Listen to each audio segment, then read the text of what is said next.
Welcome back. Another tough day at the office for the stock market investors, but all the anxiety is about to be erased as Roger Montgomery runs his rule over the often disappointing sector, which is biotech stocks. Welcome, Roger. How are you? I'm well, thanks, Peter. Instant relief across the country. Roger's here with that trusty computer. There's not much on it today. Mate, last time you're here, you liked BHP. When you say last time, how far back are we talking about? When you did the carbon tax analysis, yes. It was a star stock. And then on your new self-managed super fund newsletter, I said that I wasn't so enamoured with it. And in between, they announced the takeover of the US shale gas. Yes, the shale gas. Yeah, and that's that right. was Eagle, what was it, Eagle Hawk or something like that. But that was the one big difference. So what, for people who don't often realise, you can like something 1 week, but if a major thing happens, the intrinsic value changes and you go against it. Yeah, well, so and it's important to understand that I talk about two things. I talk about quality and value. Yeah. Both of those things change as the price changes in the middle. So you're sort of juggling three balls all the time. Now, that's why it's been really important for me to be able to automate as much of the process as possible. Otherwise, I'd never be able to keep track of every single listed company. Yeah. So in the case of BHP, what concerned me and what I talked about in your newsletter was that the future value is declining now at a faster rate. Why is that happening? Well, it's to do with equity. It's to do with the expected change in profits, and the fact that the return on equity is now declining much faster. That might not be right, and that might change again, and I may end up liking it. So you know, we've talked about BHP as being, I've talked about preferring BHP to Rio for a very long time. That hasn't changed. But for both companies, I've got a very high intrinsic value for this year, but that intrinsic value is coming down over the next few years. I like the business, I like where it is, and I like the opportunities that it has, and its prospects are bright. But the fact is, I want a bigger discount. I'm all about bargains. I want to get a bargain. That's bottom line. Next time we come on, let's do BHP Rio one-on-one. Okay, fantastic. No problem. Now, let's go to the biotech. Okay, so the biotech industry has all of the hallmarks of perennial disappointment. Yeah. You know, it really is a sector where it's not only difficult to invest in, it's a bit like St Kilda in a sense, isn't it? You know what it is? It's mining exploration for smart people. That's what it is, because there's some very bright people doing some very smart things, and they're hopeful of very great results. But an enormous obstacle as an investment, you know, as a theme to invest in, incredibly difficult. If you get it right, you could go from putting $10,000 in to having $1 million. And I guess ResMed and Cochlear were companies that got it right. Yeah, exactly. But for everyone that gets it right, there's a conga line of companies that don't. I went through and looked at some of these companies and what they do. You know, there's Alchemia that look, you know, some of these companies, their quality scores, they're C4s, C5s. I don't spend any time looking at those. There's not enough time in the day to look at everything. You know, so they've got an anticoagulant that's sold by GlaxoSmithKline. There's a male hormone treatment. There's engineered tissue products for skin wounds. There's Biotech, which everyone knows licenses the flu treatment to Glaxo for Relenza. And the pig flu. Swine flu. Pig flu. Pig flu's fine. The pigs won't be upset. No, they won't notice. So anyway, so there's all of these really honourable pursuits. I did wonder, as I went through all of these companies, I did wonder, should these things be in a commercial environment? Should they be in an environment when they're at this stage where people are investing?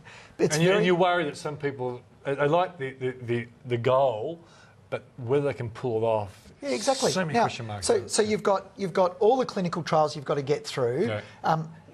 If a goal is obviously FDA approval in the United States. The US FDA. You know, and having approval to sell your drug into that market. They're all drug addicts over there, obviously. Loves drugs. You know, and I mean that in the nicest possible way. If there's a problem, it can be fixed. You know, there's a drug for that. Drugs for diabetes, rather than changing lifestyle. So you've got all of those. You've got all those hurdles to surmount before you get to any sort of commercial situation. Then what happens, of course, is you could fall off. That might not happen. Then when you get there, there may be a competitor that was working in the backyard of somewhere, or Latvia somewhere, and they come out with something that's better, and everybody migrates to that. And then, of course, you take on all the risk as an investor, take on all that risk to get to the point, and then no sooner are you just on the cusp of earning a lot of money, someone from overseas comes along and buys it and takes all of the reward away. Yes, it's at a premium to the 45% premium to the average trade-weighted price over the last. But you've waited for years and years and years. So you also left that one that also some low-down scumbag company effectively steals the patent, and there's a court case, and deep pockets becomes a big issue as well. Yes, and unfortunately the legal system doesn't really help. No. So I did some interesting analysis. What I did is I took as many biotechs as I could find. I think I got all of them. And what I did is I looked at the market capitalisation of all of them. It was $29.8 billion. Okay, so $29.8 billion. How many companies? Then what I did, there was about 35. I got 35. So then what I did is I took out CSL, Cochlear and Ansell. And I was left with a market capitalisation of $6.7 billion. So we've got 22 billion of that 29 billion or $30 billion is three companies. We're talking about three companies. So, and one of them, Ansell's only 1.9 billion market cap. All right.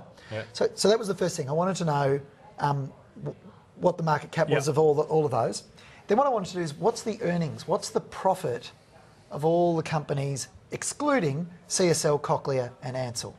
So what's that? That comes to $203 million. 203 so the on market, 6 billion. So if you like, on average, the market capitalisation of the biotech sector in Australia is on a PE, and I don't like using PEs, but everybody watching knows what I'm talking about, is on a PE of 33.3 times. Okay, so there's a lot of hope. That's not a big signal to buy, is it? No, that's right. And out of those 35 10 companies, would have been better. Out of those 35 companies, 1, 2, 3, 4, 5, 6, 7 companies reported a profit last year.